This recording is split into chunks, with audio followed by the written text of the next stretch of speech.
Hello and welcome to episode 108 of the Book Horse Pod. I'm Kristen and I'm here with Chris and Miranda. I'm physically here with Miranda. Chris is in Boulder HQ. And today we're starting Thrawn: Treason, which is the third of the Thrawn trilogy by Timothy Zahn. And we read through chapter 7. But before we do Star Wars, Chris, are you drinking? I am. I have two drinks. I have a green tea, and I have a key lime pie cream ale from 14er Brewing Company in Denver. Ooh. Oh, did that survive being out in the snow for several days? Yeah, it just had to snow's thaw. fine. Yeah. Good. That's fine. No, it's very solid. Yes. As she just alluded to, Bird was actually at Boulder HQ for a very Book Horse Pod Thanksgiving, which we had our shit together so much that not only did we not record while we had her, but we forgot to take any pictures of ourselves until we dropped her off at the airport. Yeah, It's good. that picture on Instagram at Book Horse Pod is brought to you by one of the first stores at Denver International Airport. It's good. The United Gates. I'm glad you guys took it. And I like that the back of Orca's head. I was going to say, if you look very It's carefully, very you funny. can see the top of Orca's head not cooperating, because if we'd left him in the car, he was going to start screaming. Yep. But it was too cold for him to It'd be like that. stand being outside. It'd be Yeah, like that. he had Orca did not have a happy Thanksgiving. He does not like a cold. Oh, no. And it snowed 2 feet on Monday, and then my complex didn't plow. So that was Sure just did there. not. It's like 3 inches of packed snow and ice as far as the eye can see. It'd be Yeah, like it is. that. Today is the first day where you can actually see the pavement of the parking lot, Miranda. Ooh, congrats. Thank you. Someone moved one of my Funkos. I had Oh, to but fix about them. this beer, it's solid. It did spend some quality time with the snow on Thanksgiving because we were at a fridge room, and then for several days after. But it's very solid. The key lime is very light. It's not the most flavorful cream ale I've ever had, but it's definitely there. I'm like, I love, as background, I love key lime pie. It's one of my favorite desserts, and so I've seen, I think, 2 key lime beers in my life. And interestingly, both in the past month. This one, and then one at Rails End Brewing Company in Broomfield, Colorado, and that was a key lime gosa. Ooh. And that one, I felt like the medium was more suited to carry the key lime flavor than this Yeah. one. I feel just like a making that extra gosa. douchey as possible with the use of medium. But yeah, the cream ale it's an interesting choice. It's not bad, but it's the cream is overpowering the lime a little bit. I don't know. I feel like a gosa definitely would be more conducive to like a key lime themed beer. I was a little underwhelmed by the cream ale, but also I'd been drinking like a straight sour for a bit, so Yeah, I find We drink a lot on Thanksgiving. yum. Yeah. I like cream ales too, but I feel like they're hit or miss. Yeah, this one is. I wouldn't call it a miss because I'm enjoying it, but it's definitely not a hit. Sure. That's fair. Yeah, I guess I just mean hit or miss flavor wise. Like I feel like they're hard to convey Oh yeah, complex I see what you mean, flavors I see what you mean. and Yeah. sorry, that was not clear. like they're all going to be vaguely mild. Yeah, And drinkable. which I like. Like Which that's is what I like good. about a cream ale. But like then just lean into that would be my I feel like I would like to see them try an orange cream ale instead of a key lime, Yes. love it. because key orange lime cream is ale. like kind of a like. Since you're aiming to like emulate the pie, it's already a little bit of a lighter flavor. Whereas like an orange cream ale, you have the creaminess from the ale, so you can really just like pack in the orange as much as you can and just make it taste like a cream soda. Fuck yeah. Yes. Creamsicle also. Yes. My favorite ice delight. The creamsicle. God. What are they called? Popsicle? They have a weird name. I think creamsicle is the right one. No. They're called creamsicles, but what are they called? Yeah, Novelties. I was gonna say. I was like the orange bitches. The orange bitches is what they're called. That's the novelties is what they call them in the grocery store, which is Oh, did they not just label them as Ice Delight near you? no novelties. What the fuck is an ice delight? That's what I was gonna say. I was like, that's like the weirdest way you could have described a popsicle. Iced delight. Iced delight. Cool. Miranda, you're drinking White Claw. Yeah, I see speaking you. of lime, I came home and just kind of I also have a Rainier here as my backup beverage, but I opened the fridge to get a Rainier and saw all this fucking White Claw left over from Thanksgiving and was like, I can do this today. Quinn was the only one drinking those at Thanksgiving, Big I'm pretty sure. True. But I have White Claw, hard seltzer. Maybe you've heard of it. Natural lime flavor. It is a spiked sparkling water with a hint of natural lime. No rules. One of the best flavors of White Claw. I know, I do like lime. I'm also a truly truther. I like them, and I don't care what people say. As long as it's not the weird mermaid ones, those fucking suck. I don't know that I've had the weird mermaid ones. I mean, they're fine. Like it's I'm drinkable. But I'm basically just anti anything like berry in Oh. White Claw or truly flavor anyway. So maybe that's what it is. maybe. I mean, I'll drink them.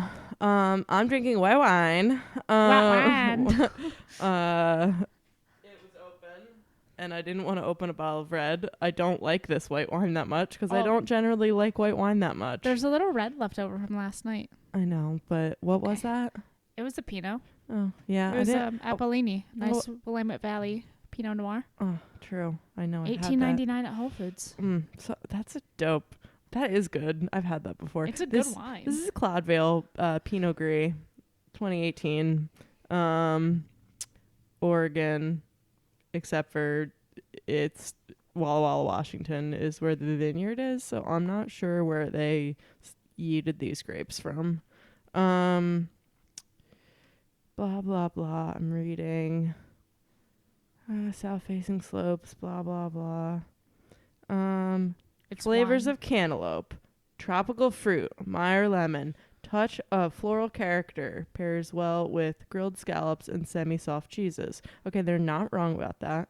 Okay. It is very cantaloupe-y, tropical fruity.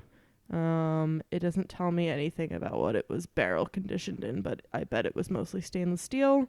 Well, because it doesn't taste oaky. And it's 13% alcohol. Woo! So it's a fine white wine. I just don't usually drink white wine, but we have plenty of good Pinot Gris and Oregon style Chardonnays, which are the only Chardonnays I like. Wait, I wasn't paying attention. Is it a Pinot Gris? It's a Pinot Gris. Okay. Yeah, it sounds like it would make a great IPA. Based on those tasting notes. Cantaloupe, lemon, Lemon. yum yum. Flowery. It was Miranda's really funny. like, is it a beer? I It would was like really it funny to be because beer. Miranda can testify. My dad brought a bottle of white wine for Thanksgiving because I already had a bottle of red we wanted to drink. And so he brought a bottle of white and he's like, okay, cool, let's put this in the fridge. Then we can have it with dinner. Not a single person wanted or had that wine. I didn't know that Oh. wine was there until like Sunday. So Can you take a picture Yeah, of when we it? I want still to know. didn't have the wine and had champagne instead. yeah. Correct. Can you take a picture of it? Now I want to know what it was. Oh, it's a Ridge Chardonnay 2018. I don't know which vineyard of theirs it's from. That's in California. It is. It is. So It is an absolutely fantastic vineyard in California. They Where in There, it's- California? Is it like a Napa, Sonoma? they have a couple different locations. But it is, I think, their main. Well, I don't know if it's their main spot, but one of them is in Napa County, and then one of them is down by the Santa Cruz Mountains. Cool. They're great. They're like a whole thing if you look them up. I know nothing. It's a long Chris's dad story. But we drink a lot of Ridge wine, and I'm sure the wine is delicious, and I look forward to drinking it one day. But we just don't drink white wine. Yeah. Big It's mood. if it's from California and it's a Chardonnay, it might be oaky. Proceed Oh, with it's caution. their Chardonnays are very oaky. I cannot pick flavor profiles out of white wine. I can do it with red. I can really do it with whiskey. I cannot do it with white wine. It all just tastes like white wine to me. Oh. That's fair. I just drank like too much shitty white wine in college to be able to palate it now. Like if I go to a wine tasting, the little bit of white that they give you, I can power through it. But at the back of my mind, it's always like 3 wishes. Don't say 3 wishes in this house. You spent It gives too much me- money on cheap Chardonnay at Whole Foods. Oh, it's so bad. It's terrible. 1, 2, 3 wishes. But when you're 19, it does the job. They sell 3 wishes at our Whole Foods. Do they? Absolutely. They just don't sell it like in the section that we usually go in. Okay, I was like, there's like a lot of nice wine in the section that yeah, we yeah, shop yeah. in. Well, and like it's not like we're shopping in the fucking bougie section. We're generally buying $12 bottles of wine, but we're not buying $3 bottles of wine. Oh, I like a nice 18 bottle. I will know. say Bottle. I have been known to still buy a good $8 to $9 bottle of wine at Trader Joe's, and it's usually delicious. Well, and Well, that's yeah, I mean, Trader that's- Joe's. that's That's like Trader a different Joe's. thing. I feel like a $9 bottle at Trader Joe's is like a $15 bottle at most other places. I definitely feel like that's true. like- Although $2 Chuck is no longer $2. It's like almost $4 now. It's always been Fucking $3 inflation. Chuck on the East Coast. I was gonna say it's always been 3 when I've known it, but that's fine. But, Fucking inflation. Yeah, no, that's like totally a thing though. Depending on where you buy it, wine is like a different price for the quality, which is the same for anything. But it just leads me to this very funny anecdote. So in Maryland, you can't buy like beer and wine in a grocery store. You have to buy it at a liquor store. But businesses can apply for basically permits to sell it. So like there's this kind of local grocery store and they have it. So you can like go in. I think they have it for liquor too. You can just buy whatever. But obviously for the alcohol and in general, because it's like the nice place to shop, the prices are inflated. So one time we went and bought like an $11 bottle of wine, which if you go to like TJ's, you're getting good quality. Yeah. Yeah, it's like solidly mid shelf for $11. Yeah. It was really like an $8 bottle of wine. And my parents have very good taste in wine and more expensive taste in wine. So my dad had like opened it while we were finishing off like the actual $18 bottle of wine we got from the same store. And he's like, there's something wrong with this. Nope. He's like, this has gone bad. And he makes my mom taste it. And she's like, oh, I don't know. And then I grabbed the glass and I was like, no, this is what cheap wine tastes like. That's awesome. you hate to see it. Okay, boomer. All right. On that note, should we talk about Star Wars? Pow, pow. Where and when are we? We're after the second Thrawn book We sure are. because this Sure is the are, third Kristen. Thrawn book. Thrawn has very good taste in wine. Yes. And art and stuff. my God. Mid-season break for Star Wars Rebels season 4 is what I just read off of the outline. Yeah. Tell do us you what want me happened to? at that time. Yes. So Thank you. for those who remember Thrawn Alliances, the end of that was going back for the start of season 4 of Star Wars Rebels. Now we are, let's say, roughly 6 months later, even though time doesn't really exist in Star Wars. We're half a season later, so several months. Since we last saw Thrawn, the TIE Defender has started to come to fruition. He has a more than a task force worth of TIE Defenders. And in fact, the Rebel Alliance led by Phoenix Squadron and Harrison Dula just tried to break the blockade of Lothal and get back in the first battle we ever see with X-Wings. And Yay. it does not go very well for the Alliance. Hera is shot down and captured. The TIE Defender dude who had been the lead pilot on the program, whose name is mentioned in this section of the book, and I think is like Vault Scaris or something. I Yep. think that's correct. He's mustache dude in Rebels. He's mad dead. He's super dead. Super dead. Yeah. And so Hera is captured. The TIE Defender plant has not yet been blown up, at least as far as we and Thrawn know. It's possible it happens during this book. So we're kind of like solidly in that space between the episodes. Kanan has already talked to the wolf. He's about to start cutting his hair. It's a whole mood. Very bad haircut, famously. Kate, as at the mention of Kanan cutting his hair, just shouted, "God damn it," from like 3 rooms away. And it's true. yeah. And in the larger timeline, this puts us roughly a year and a half before A New Hope. So thinking back to Stardust, which obviously is a main plot point in this book, it is nearly done. So obviously a year and a half before Rogue One as well. You got to think they're kind of just putting on the finishing touches and, putting in Krennic's cape closet. Stardust is the Death Star. It is. Big if true. Ooh. That is Also a great song on the Rogue One soundtrack. that's a helpful introduction to where we are, Chris. Thank you. Cool. And what we focused on this time, the Grisks are up to no good again. With gravity wells and shit, which we went into in depth last book, right? Yes. Yes. So last book, I can. Do you think that the listeners would like a general recap of what happened in Thrawn's life last time we saw him, Kristen? Sure. He was fucking around with Anakin. He was- Anakin blew a yes. bunch of shit up. He was with Bananakin. Yeah. And Bananakin made some bad choices. He and Bananakin went on some adventures, made some smoothies.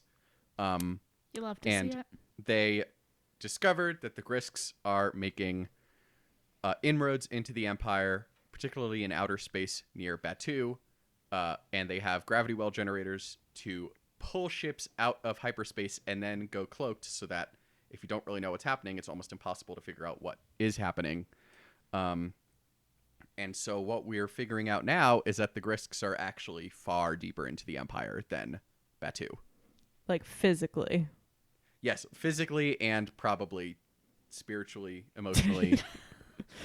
And The Grisks are the Senate. The Grisks are the Senate, correct. What's the Empire big ship that can do that? Pull ships out of hyperspace. Yeah. Those are, I want to say, interdictors. Yeah, that's right. They mentioned it in this part. Yes. I'm not just being a dick to Chris as usual. Yes, so they're like, it's doing a thing that interdictors can do, but there's no interdictor and they're big. That was part of the book. I read it, famously.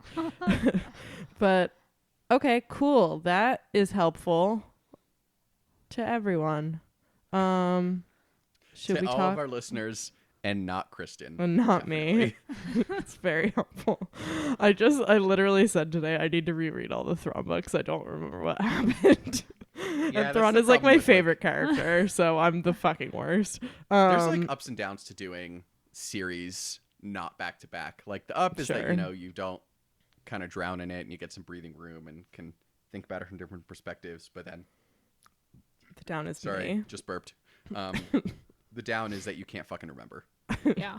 Like, I could not tell you what happened in the middle book of Aftermath.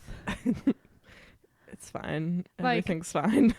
I can vaguely tell you what happened in any of the Thrawn books, which is good because, like you said, we kind of get a little bit of space. Space. Pow, pow. Fake it in space. It's very good. Space in space. That's half a thought, and you're welcome. How does Thank the you, space fall in Miranda. Space? So what we do start to see pieces of, and I'm assuming why this fucking book is called Thrawn: Treason, is we get to see the Blue Boys actually fucking interact with the Empire besides Thrawn. So the Chiss are around, and they've been hiding out, and Thrawn accidentally shits on their parade. I He does. love I I really love that, like, when that happens, Arlani's like first like instinct, it's not like, oh, interesting, what a coincidence. It's this stupid motherfucker. Yep. It's like, of course he would be the one who's fucking pulling the shit right now. I've been working for a fucking year and a half. Yeah. 10 or however many years later, and he's still a prick. What do you know about that? Wait, so feral Thrawn appears. how long has Eli been with them? Just over a year. Just over a year. I'm sure it says that somewhere. It several times. Well, whatever. I don't know. That's why I asked. I didn't assume. Yeah. No, it's a little over a year. I think they've. Yeah, kind of- somewhere a year and a half-ish. Yeah. Again, it depends on where in the time Star span Wars. of a year a mid-season finale lands. Sure. Anywhere between 1 and 2 years. Eli's butthurt. We move on to that later in the outline, but let's talk about treason and Thrawn and his complications with him being still loyal to the Chiss, but also loyal to the Empire, and it being fucking complicated. Mm-hmm. Yeah, it's interesting because this book, right off the bat, Thrawn is walking a very thin tightrope here. Mm-hmm. Because A, he's already being put in a shitty situation where he doesn't have a ton of options to keep his TIE defenders. And B, on top of that, he now has to deal with the Chiss arriving, who, by the way, are at this point probably technically classified as an invading power to the Emperor. And having any contact with them at all, as we will see, is going to cause him major problems. Mm-hmm. Yes. Yeah, he's walking a very fine line, like you said. Like, he is loyal to the Empire, and, you know, he really wants the TIE Defender program to succeed, clearly. But I think when he accidentally kind of stumbles upon the Chiss, it becomes more of an issue of self-preservation. Like, not personally for him, but for the Chiss as a whole. Like, the little bit of loyalty that he has left, which is not a little bit, it seems like a lot, because he's still not really telling anybody about the fact that all the little baby Chiss girls, like, have the third sense, is that what they call it? Yeah, third sight. Third sight. Like, they're using the Force to navigate their ships across galaxies and shit. And he's like, what if we just, like, don't tell the Empire about this? Chris, we don't know what second sight is yet, right? We do not. Yeah, it just That is got introduced to us as It's a very concept. mysterious. Yes, it is. Can I just say having the knowledge that the Death Star and then the other Death Star are gonna get blown up, the TIE Defender seems like a much better idea. Yeah. Oh, no, there is no question that probably the person most responsible for the Empire losing is Orson Krennic. Yes, dragon. He's so dumb. Like, that the TIE Defender program would have absolutely obliterated the rebellion. That, like, the Defender program combined with the number of Star Destroyers and Super Star Destroyers they could have built for the price of the Death Star, no question. Yeah, the Empire definitely wins the numbers game.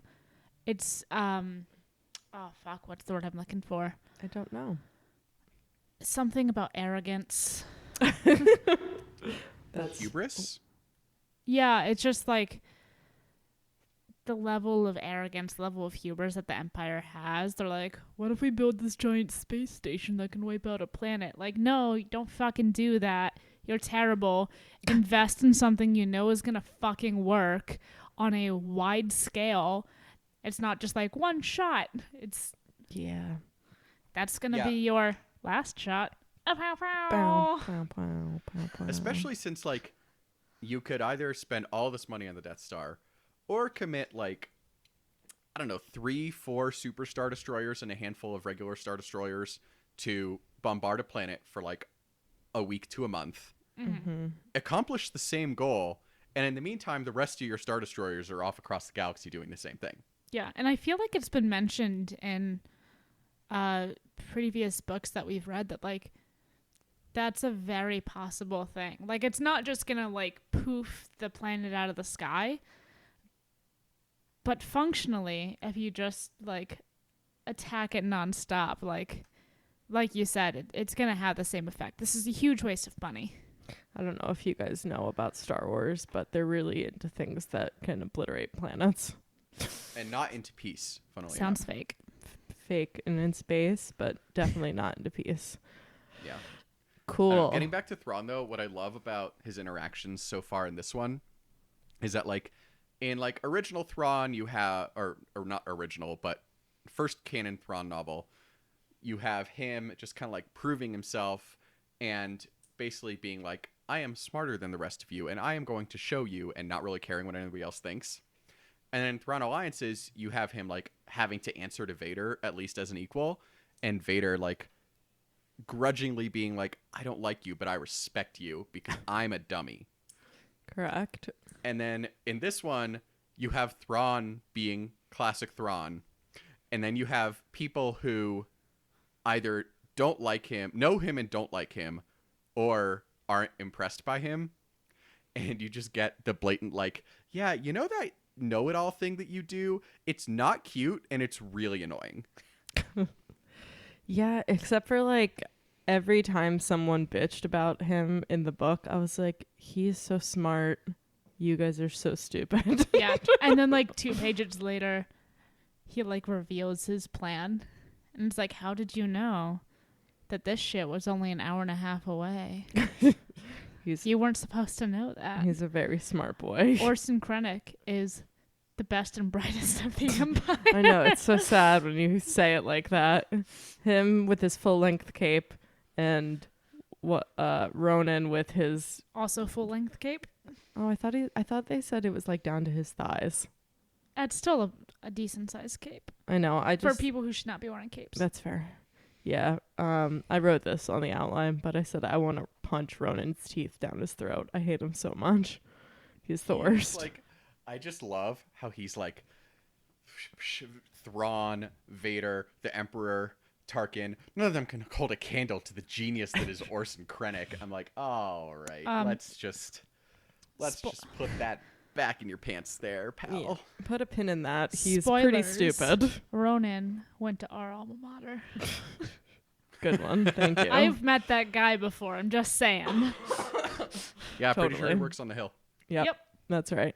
Yep. I'm reading the audiobook of this as per usual, and very good accents. And they make Ronan really fucking annoying. Is he just like super like Queen's British or Queen's English? Yes. Yeah, Love it's it. really funny. They made who is the other governor in this book? Something with an Do you mean Tarkin or Grand Admiral Savitt? Savitt. Not I know who Tarkin is. Sorry. Okay, you once forgot the title of Star Wars. Okay, that's fair. Savitt. He sounds like Sean Connery. It's very funny. Oh, that's great, and that is absolutely going to be my go-to from now on. Yep, it's really fucking funny. And Eli has a southern accent, like southern United States accent. that's Like a twang. It's not like... There's a lot to unpack there. I know. Well, like, obviously they did it on purpose because he's Oh, supposed to have, like, backwater planet Jesus. accent in his basic. But anyway. And Thrawn's voice sounds just like it does in Rebels, so it's all very good. I'm really enjoying the variety of voices in this one. Oh, and Arlani sounds German. Ooh. Ooh, interesting. So- Didn't see that one coming. Yeah. Although I should have, because the guy who does Thrawn is... I don't know exactly where they're from, but that flavor of European. Yeah, Yeah. isn't Thrawn... I've only seen a little bit of Rebels, so please forgive me. But isn't Thrawn supposed to have like a vaguely like Western to Central Continental European accent? Yeah, I guess that's true. It like very nondescript, like you can't tell where it is Yeah. from. But I think someone once described it to me as like somewhere between French and German. Yeah, I think Arlani sounds super German, so I kind of want to look up. I should look up who does who does her voice, and see if she's just a really good at German accents, or is a German voice actor. Cool. Arlani's a bad bitch. Yes. Speaking of Arlani. Yes, we're going to talk a lot more about her. But speaking of treason, she not only has no love lost for Thrawn, but also does not trust him as far as she can throw him. Well, no, that bitch went to the fucking Empire. Like, I Yep. wouldn't trust him. Yeah, I think. I mean, I know we'll talk more about the chiss and stuff, and we have talked a lot about them, especially in the first book, which is just called Thrawn. Is that correct? The first one That in the is series correct. is just Thrawn. Yeah. So, but we talk a lot in there because we obviously don't know like why Thrawn left the chiss and stuff like that. But it's an interesting thing because she very much has like big why the fuck would you leave the chiss energy. I mean, also, why would you leave the chiss? I know, they seem very smart and good at their jobs. It was really funny when she was like, I want the guns operational in 15 seconds, and Eli was, what? That's crazy. I've never seen it done in less than 10 minutes, and then they do it. Yeah, like 14.89 seconds later. Yeah, like very good at their jobs. Yeah, that is some like not slacking off checking Twitter energy from the Queen crew. Well, also, I think that part of that, and maybe that's something that we get into later, I don't know, but that almost seems like more of a technological advantage than like a manpower. Like, it's not just that like Thrawn's crew isn't able to get it up in time. Like, Jesus. Oh, Thank you, God. Chris. Oh, boy. Okay. Gonna recover from that.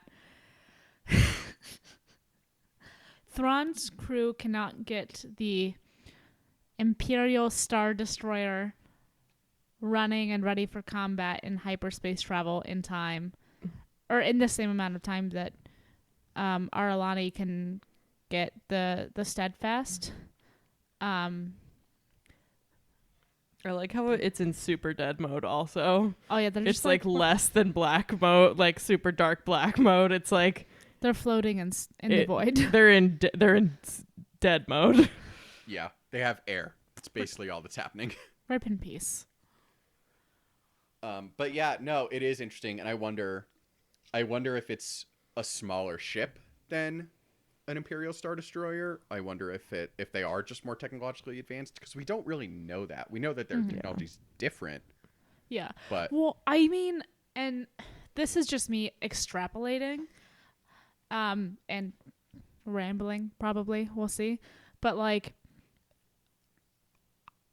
obviously, it's a very different technology. The Chiss process things in a different way than humans do, but also if you look, we really just to this point have Thrawn and a little bit of Aralani, but his brain, and maybe he's an outlier for the Chiss too, but like his brain just kind of processes everything faster. Like, that is the constant throughout this trilogy so far. He is always a step or two ahead of everybody. So, like, even if he is an outlier in the Chiss ascendancy, like, how much of an outlier is he? Because he's leaps and bounds ahead of everybody in the Empire. But if he's only kind of like a bright Chiss, then how far would they have been able to advance their technology in relation to the Empire? yeah, absolutely. And that's something we'll talk a little bit more about, what we want to see from the upcoming Thrawn Ascendancy trilogy. We'll talk about that probably toward the wrap up after we finish this book.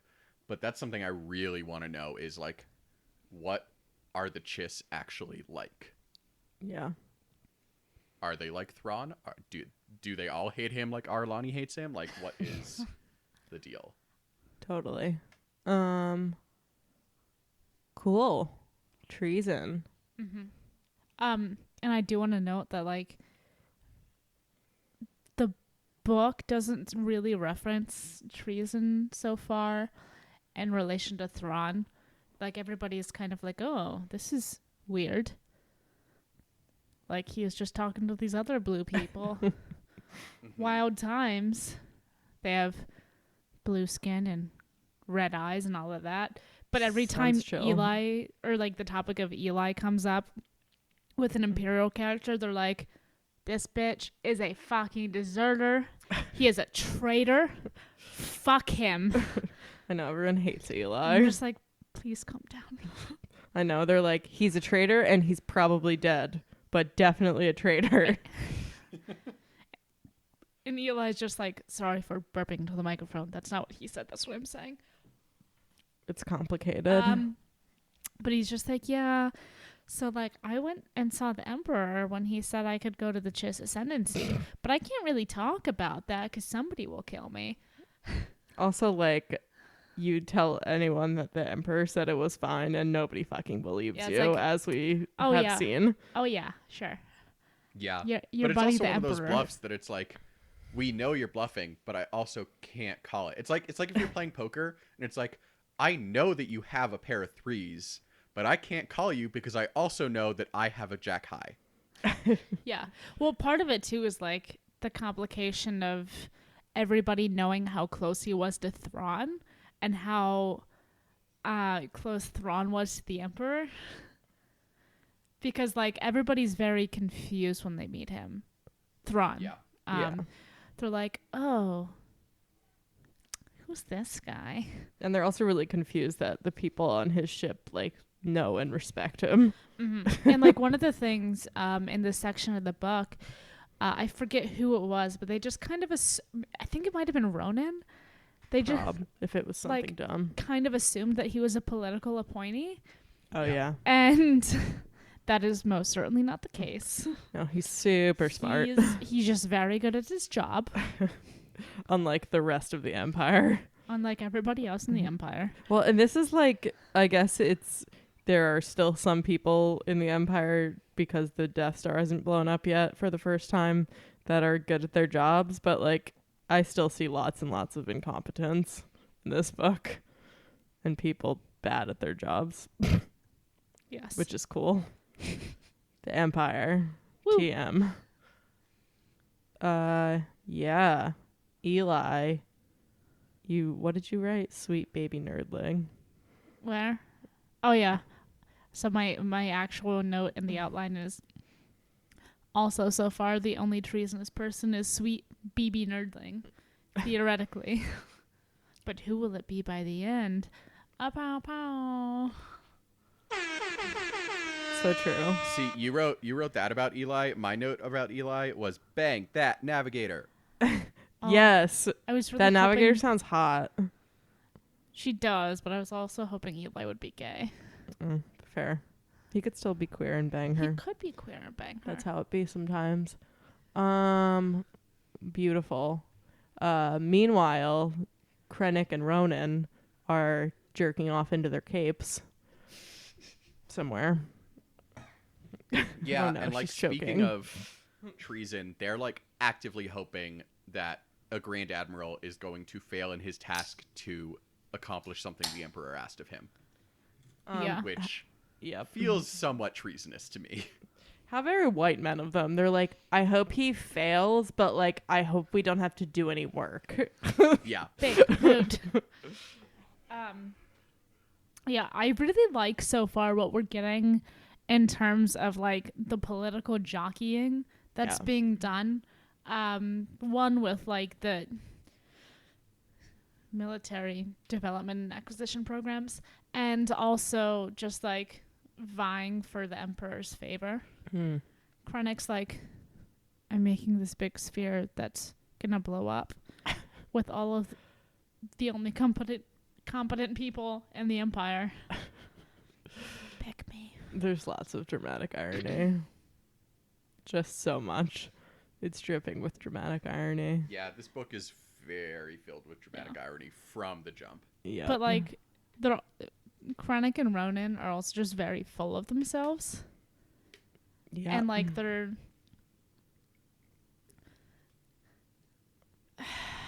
self-absorbed. That's not the word. They're just like assholes. correct. They are dicks. They're fucking assholes. They're putting all of their biscuits in this one basket that Biscuit baskets. that we know is gonna fail. But they believe in this, or believe in their own careers enough to believe in this, that they're like, we're gonna fuck Thrawn up. Yeah. We're gonna stop him from doing his job, even though he is literally the most competent person in the fucking galaxy. They have big Mike Bloomberg energy. There's no question sure about that. do. I know. They won't take donations from private donors. I wouldn't say that Ronan has that confidence in his own career. I would say he has that confidence in Krennic's career. He's riding his cape tails. It's so true. Oh, that's a good little political joke for all of you. I spilled Rainier all over my Patagonia. It's gonna be like I that. hate to see it. That's very Oregon of you. Thank you. Cool. What's Thrawn's endgame is Diaval on this outline. I don't fucking know. We have to read on to find out. Great question. Yeah, Chris, you read this shit already, right? It's a little bit of a teaser, but yeah, I mean, like obviously, like Thrawn, as a Chiss who still has contact at least with Aralani and the Steadfast and the Navigators, like still cares for his home world and his home organization, Society. Yeah, let's go with society. Planet? Who's to say? But there's obviously a lot more pressure from the Imperial side because Aralani can't do a ton to Thrawn besides hate him. Or kill him. I mean, she could kill him, but I mean, like, she can only kill him in the sense that, like, anybody can kill anybody if you try hard enough. Like, Aralani could definitely rip his throat out. I mean, that's true. She could do it with her bare hands, which is probably a limited list. Yes, physically, but, like, yes.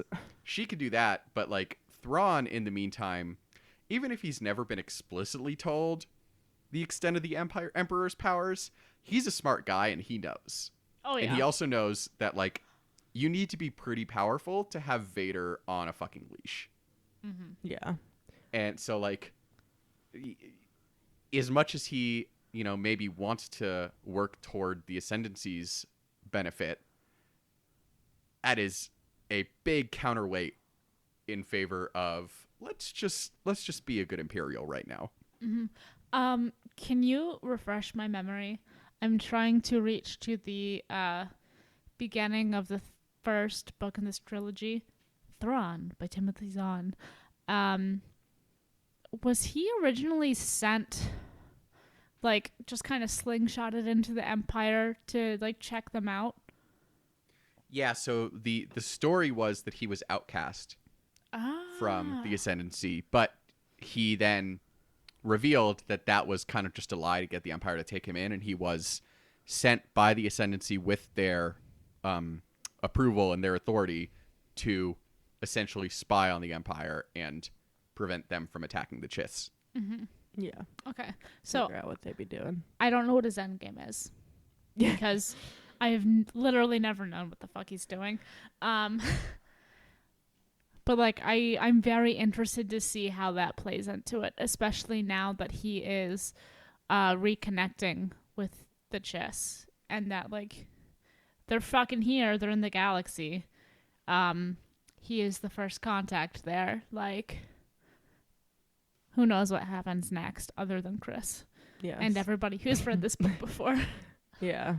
I don't know what Thrawn's endgame is, but the Chiss all feel like they're playing 6-dimensional chess, and the Emperor feels like he's playing 6-dimensional chess, I'm playing checkers. and Tarkin feels like he's playing 3-dimensional chess, and everyone else is doing that thing where Chewie got really angry and tried to flip the game board over. Krennic is playing tic-tac-toe. Ronan's banging 2 rocks together in a sandbox. Right. Krennic is taking the Chinese checkers pieces and throwing them at people. They're those little balls, right? I'm not... Yeah. Okay, It's a little yeah, star. yeah. No, Yeah. it was a strong reference. Don't worry. Boop, boop, boop. Okay, great. I was going to say either that or like Moncala pieces. I was like about to say those, those rocks. when you said Chinese checkers, I just, instead of imagining an actual Chinese checkerboard, I imagine like the big rug checkers with like the discs that are the size of your hand. God. No, that's not. That's no, just regular not what that checkers, is. but it's That's- very big. it- And they uh-huh. also is. they stack neatly on top of Uh-huh, each other they because of the do. ridges on the. Mm-hmm. Miranda has some stuff going on. Eli's back, bitch. Guess who's back? Yeah, it's Brittany, bitch. It's Eli. Yeah, it's very Eli. He's I'm a glad to see him nerd. back. He's the best. He's still very sensitive and very smart, and I love him. He's very sensitive. I do love there's a portion of the section where he's just like, oh, like I thought I was gonna be on the like leadership path and they just kind of stuck me in this hole, and I'm like, your literal dream was to become a logistics officer on a small Imperial ship. Yeah, but like Thrawn changed everything for him. Well, yeah, but like fundamentally, like Aralani just kind of threw him into like an analyst role, and that is literally what he's best at. He's like, I hope I'm doing okay, and I'm like, this is your strength. Yeah, but I get that. Lean it's into it. Sucks, it's but like lean into frustrating it. because he doesn't feel like everything that he's analyzing. He's like, I don't know what any of this is, and none of it seems important. I'm sure it is important because the chiss, but He's used to eating in the officer's cafeteria, and now he's just So down in the true. mess hall with the rest of the fucking plebes. yeah. And he went from eating steak to eating fucking like I don't know. Sloppy Lesser Joes. quality steak. Lesser quality Lesser quality steak. It's so true. Yeah, I also like how he was upset that Thrawn didn't give him a mouth kiss when he saw him. He was very upset Queer. that he was like, maybe he'll tell me he loves me later when all these people aren't around. Yeah, and then Thrawn's like, hello, Lieutenant Hello, Bantos. And yes. he's like, how the fuck did he know I was Lieutenant Bantos? He knows What the everything. fuck? It's like, why won't you love me, Dad? Yeah, I also love how they made Eli's name into a chiss name, and it's fucking so funny. Yes. It is very good. I greatly enjoyed that part. Yeah. And Yeah. he's just like, I'm glad they're not calling me a baby. Yeah. Good thing It's they don't been know about worse. middle names. What were you gonna say, Lieutenant- Chris? Sorry. Ivant. Oh, I was just agreeing. Are you Yes. speaking into the microphone? No. Directionally. Yeah. He is allergic to the microphone. Just put your chair really close to it. Yep, he's allergic to the microphone. Like Put the dyke chair really close to it. That was one of the more unexpected things to come out of Thanksgiving. Is it a dyke chair? Yes. I don't understand. Is it just a Can you want to explain it to me before I say something offensive? I don't think I'm allowed to. I just don't think I'm allowed to explain it. It made sense to me at the time. It still makes sense to me now. I cannot specifically name which character wore that dress, but it was a very gay, Sure. like block dress. What dress? Like, white on the top, black from like the bust down. Oh, is this what the chair looks like? Yes. Okay. And I was That's like, fair. this is dyke chair. Dyke chair. Sure. Fair enough. That's really all I need. It's Anyway, Miranda called it that because we needed to bring his chair down for Thanksgiving dinner because we had more people, and Miranda called it that, and my drunk mother decided that she was going to call it that as well. And it was Oh, very did funny. fucking God. Hey. I know. I don't think she understood why. She just thought it was funny. Miranda, did you sit in the dyke chair incorrectly? No, Noelle No, did. Chris did. Oh. I thought. I did oh not. no, Noelle did. Yeah, Oh, I love it. I didn't. How sit there. beautiful. I sat next to the dyke chair. Yeah, we already said bang that navigator under Eli. That's cool. Yeah, I'm glad Eli's back. It's Brittany, Same. bitch. I know I said that already, but I Cool. definitely read I said that when he came back. Yeah, I was not yet on the podcast when you guys did the first two Thrawn books. She did text me a lot about Eli. I did scream at a lot. the rest of you guys a lot.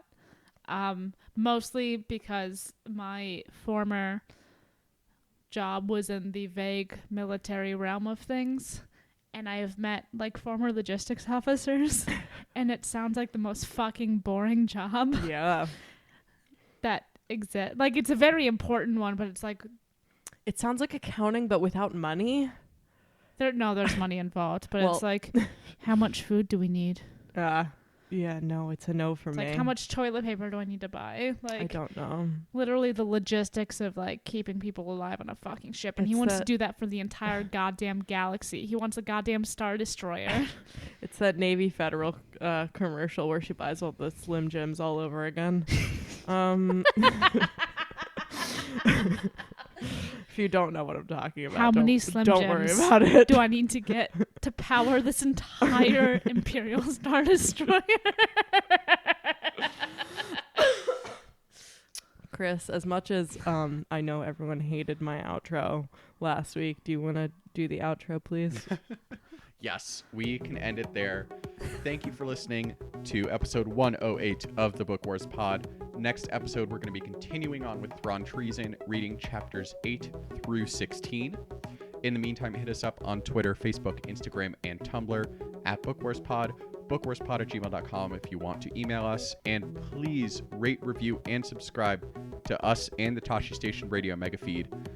It is the best way for people to discover the show, particularly with The Rise of Skywalker coming out in less than 3 weeks at this point. But I don't think. worry, it's not a gay movie.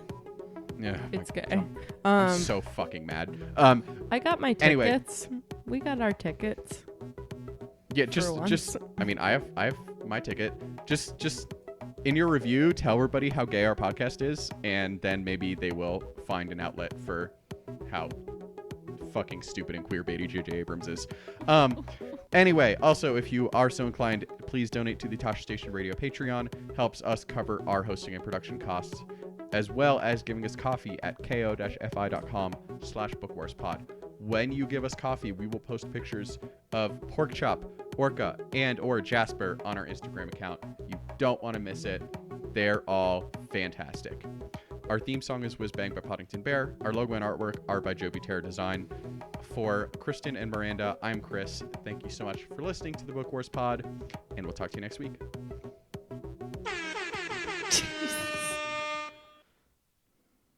Yay. Pow, pow, pow. Good one.